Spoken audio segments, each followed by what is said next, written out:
Hello and welcome to another edition of बातों बातों में। मेरा नाम है पीरजादा सलमान और मैं हूं खलील नासिर।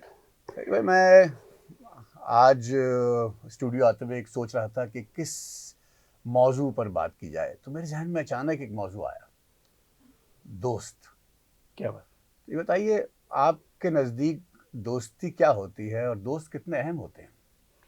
भाई देखिए, मेरे नज़दीक तो जो है वो दोस्ती की अहमियत ये है कि घर वालों और करीबी रिश्तेदारों के बाद अगर कोई बहुत ज़्यादा आपको अहमियत देता है या आप जिसको अहमियत देते हैं वो वाक़ईतन मतलब दोस्त होता है। वो तो फराज का एक मशहूर हाँ, शेर तो है ही है कि दोस्त होता ज़रूरी नहीं है हर हाथ हाथ मिलाने मिलाने वाला। वाला। हाँ, लेकिन ये कि चूँकि हम आम जिंदगी जैसे हम गुजारते हैं तो हम तो हर हाथ मिलाने वाले को भी हाँ, दोस्त ही समझते हाँ, हैं। हाँ। लेकिन बहरहाल एक एक चीज़ ये है कि कुछ दोस्त ऐसे होते हैं कि जो वाकई आपकी ज़िंदगी में बहुत अहमियत इख्तियार कर जाते हैं। क्या और शक है, जो क्या शक है। है मतलब बाज़ दफ़ा आपको लगता है कि उनके बगैर आपकी ज़िंदगी गुजर नहीं सकती थी या गुजर हम्म, नहीं सकती है। हाँ।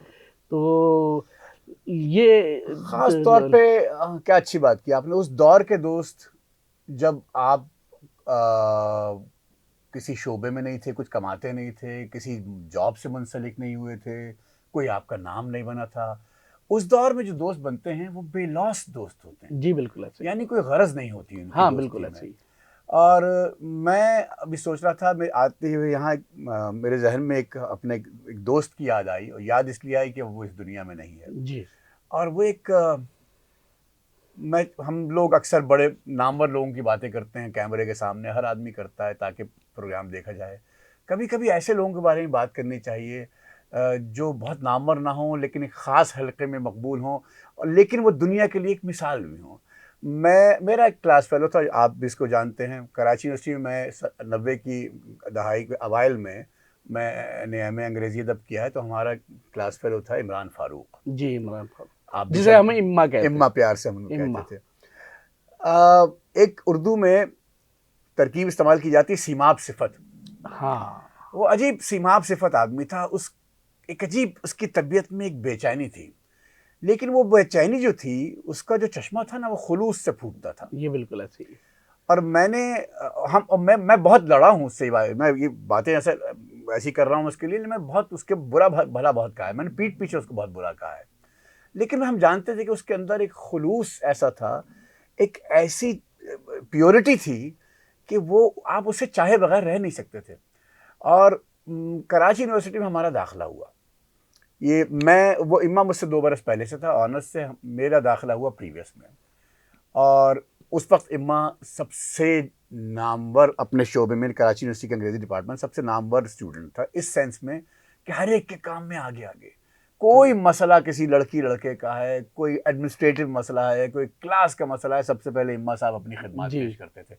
और इस कदर फुर्ती थी उस आदमी में, इस कदर तवानाई थी कि मैं हैरान होता था। मिसाल के तौर पर, हम हमारा डिपार्टमेंट साल में एक बार शुमाली इलाकों में जाया करता था घूमने फिरने, 18-20 दिन के लिए। ये 2 टीचर्स होते थे और तमाम स्टूडेंट्स। इमरान उसका लीडर होता था, और उसका बस नहीं चलता था कि वो सारे काम तनहा कर ले, किसी सही और है। को ना करने दे। ऐसे ही। सो मच सो खलील भाई कि वो शख्स, अब हम भी उस वक्त हम भी जवान थे और सब एक साथ काम किया करते थे, लेकिन क्रेट पेप्सी के और कोक के और यानी पानी के, अब उसकी कोशिश होती थी अकेला उठाए, किसी और को जहमत ना दे। और वो अकेले उठा, इम्मा क्या कर रहा है यार, इम्मा कबर तेरी टूट जाएगी, क्या कर रहा है? नहीं नहीं नहीं, तो अच्छा तुम ये कर लो, तुम एक छोटी सी ये चीज उठा लो। अजीब व गरीब आदमी था, और जिसको चाहा टूट के चाहा, बिल्कुल ऐसी बात है। टूट के चाहा उसने। गो के मेरी अम्मा से बहुत मतलब मैं ये दावा तो नहीं कर सकता कि दोस्ती थी। हाँ लेकिन दोस्तों का एक हल्का होता है। हाँ तो उसमें कोई एक शख्स ऐसा होता है हाँ वो जिसको क्या है ना कि दोस्तों के दरमियान वजह दोस्ती है तो। हाँ, है क्या अच्छा शेर। तो जो हाँ है इम्मा से हमारी मुलाकात हुई। हमारे एक दोस्त है मतीन फारूकी, आप जी, जानते मैं हैं। जानता हूँ। तो मतीन की और इम्मा की बड़ी दोस्ती बहुत थी। दोस्ती। तो जब मतीन की शादी थी तो उसने इम्मा ने मुझे कहा कि यार नासिर भाई ये जो है ना जून या जुलाई का महीना है और शदीद गर्मी है। हाँ तो मैंने कहा करना क्या है? कह लेंगे यार ऐसा करते हैं कि वो पता नहीं एक गोट है, खंडू गोट कहलाता है कुछ, हाँ वहाँ पर जो है ना पुराने एसी मिलते हैं। जो जहाज़ों से उतरे हुए, मतलब मैं उसमें बता रहा हूँ कि उसको दोस्तों की फ़िक्र और हर चीज़ की। बिल्कुल। अच्छा, मतीन ने उससे नहीं कहा था, हाँ, और वो मुझे गाड़ी में बिठा के ले गया, हाँ, और वहाँ पर जनाब उसने जाके वो एसी देखा, हाँ। और एक एसी जो है खरीद के लाके जो है ना वो बगैर बताए और उसके हाय! कमरे में लगा। तो इम्मा जो है ना टिपिकल वो दैट्स इम्मा। उसके, और उसके बाद जो है दी न्यूज़ में उससे मुलाकातें नहीं, रही बात है कि वो था।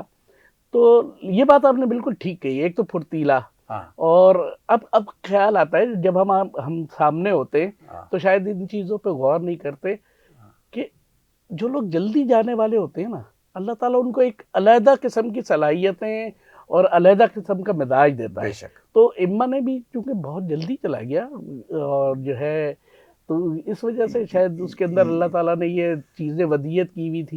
ये आपने एक मुश्किल मरहले पे गुफ्तगू ले आए हैं आप, ये जल्दी चला गया। मैं इस मौजू को यूं भी छेड़ना चाहता था कि मेरी ज़ाती ज़िंदगी में जो कुछ रिग्रेट्स हैं, जो कुछ गम हैं, जो मुड़ के देखता हूँ। देखिए, होता ये है कि आपके साथ भी हुआ होगा। हम जब यूनिवर्सिटी में थे तो तकरीबन 24 घंटे का साथ, यानी मुझे वो रातें भी याद हैं कि जब इम्मा का एक कुछ सिलसिला था तो हम आयशा मंजिल पर रात गुजर गई चाय पीते हुए, फुटपाथ पे आयशा मंजिल की पूरी रात। प्रेस क्लब में, हम, आपको याद नहीं होगा, हम प्रेस क्लब, मैं उस वक्त मेंबर नहीं था प्रेस क्लब का, और प्रेस क्लब में बैठ जाते थे और रात रात भर प्रेस क्लब में रात गुजर जाती थी। मुख्तलिफ मौजूआत डिस्कस कर रहे हैं, मसाइल डिस्कस कर रहे हैं आप दोस्तों के अपने। फिर ये होता है कि जब आप शादी हो जाती है आपकी, आप काम शुरू कर देते हैं, आप एक नौकरी शुरू कर देते हैं, आपके बीवी बच्चे हो जाते हैं, फिर आपकी ज़िंदगी एक नए नई डगर पे चल पड़ती है। फिर वो दोस्त कभी कभी जो आपके, जिनका 24 घंटे का साथ था, वो कहीं पीछे चले जाते हैं, पस मंज़र में चले जाते हैं, ऐसे ही। दानिस्ता या नादानिस्ता। अच्छा, मैं कोई बहुत अच्छा इंसान नहीं हूँ, मुझ में बहुत सी बुराइयाँ हैं, मैं कभी कभी जब फासले कर लेता हूँ लोगों से तो बहुत ज़्यादा फासले कर लेता हूँ। अच्छा, उसमें दानिस्तिगी नहीं है, जैसे मैं भी अपनी ज़ाती जी ज़िंदगी में हाँ। मसरूफ़ हो गया सब और मैं, होता ये है कि अगर मैं आपसे 3 दिन बात तक करूँ सीधे मुंह, तो आप कहेंगे यार पीरज़ादा साहब को छोड़ो यार, 3 मुझसे सीधे मुंह बात नहीं कर रहा, चौथे दिन आप भी बात नहीं करेंगे। बिल्कुल ऐसा ही। ये मेरे दोस्तों ने किया, लेकिन इम्मा ने नहीं। इम्मा, मैं ज़रा जज्बात पे काबू करने की कोशिश कर रहा हूँ, इम्मा ने ये नहीं किया। मतलब मैं कितना ही दूर रहता उससे, वो महीने में उसका, यानी मैं अपने दोस्तों से नहीं मिलता, आज भी नहीं मिलता उस वक्त के दोस्तों से, लेकिन इम्मा मुझे फ़ोन करता था, कहाँ हो, मिलते नहीं हो, घर आओ बीवी बच्चों के साथ। इम्मा आ रहा हूँ यार, मसरूफ़ हूँ। हाँ, तुम ही मसरूफ़ हो, हम तो मसरूफ़ नहीं हाँ, हैं। ठीक है। और फिर ये हुआ कि कोविड आ गया। कोविड आ गया और कोविड ने सबको मुक़य्यद कर दिया अपने अपने घरों में 2020 में। और एक दिन, और हम तमाम बीवी बच्चे हम मिलते थे, एक दूसरे के घर जाते, बहुत आते जाते थे अपने फैमिलीज़ के साथ और सबसे ज़्यादा तवाज़ो इम्मा ही करता था। सबसे ज़्यादा बड़ी लैविश पार्टीज़ इम्मा के यहाँ ही होती थी, निहारी और हलीम और बिरयानी और खीर, और सबके बीवी बच्चों का ख्याल रखता था। सबकी उसको घर की फिक्र रहती थी कि तुम परेशान तो नहीं हो, माली तौर पर परेशान तो नहीं हो, जहनी तौर पर परेशान तो नहीं हो। अच्छा, फिर एक गैप आ गया, फिर आ गया कोविड। अब मैं कम मिलता था दोस्तों से कोविड में। अब देखिए, कोविड का ज़माना जो है कैसे कुदरत का खेल है। कोविड के ज़माने में लोग बीमारी से मरे, उस जी कोविड हाँ। की बीमारी से बहुत मरे। जी। इम्मा का फ़ोन आया एक दिन, ये 2020 की बात है, और उसकी आवाज़ में एक अजीब यासियत, वो बिल्कुल यासियत नहीं होती थी उसकी आवाज़ में, बहुत एनर्जेटिक। एनर्जेटिक होता कि सलमान कहाँ हो, बिल्कुल ऐसे उसने उसकी आवाज़ में, सलमान कहाँ हो। मैंने, इम्मा घर पे हूँ, मिलते नहीं हो तुम। अरे इम्मा, कोविड क्या, कोविड का तो बहाना है, इससे पहले तुम कब मिलते थे।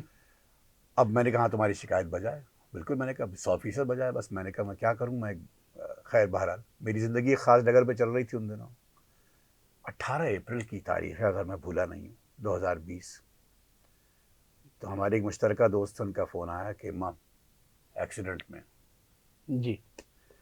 और गर्दन कोयटा के रास्ते वो में। अपनी गाड़ी, और सुबह सुबह निकला है वो, और वो, यानी लोग उस वबा के दिनों में बीमारी से जूझ रहे हैं, और इम्मा सुबह सुबह फजर के वक्त निकलता है कोयटा, मुझे नहीं मालूम किस लिए जा रहा था, शायद काम से जा रहा था, और ख़बर मिलती है कि उसका एक्सीडेंट हो गया और वो ओह। इस दुनिया में नहीं रहा।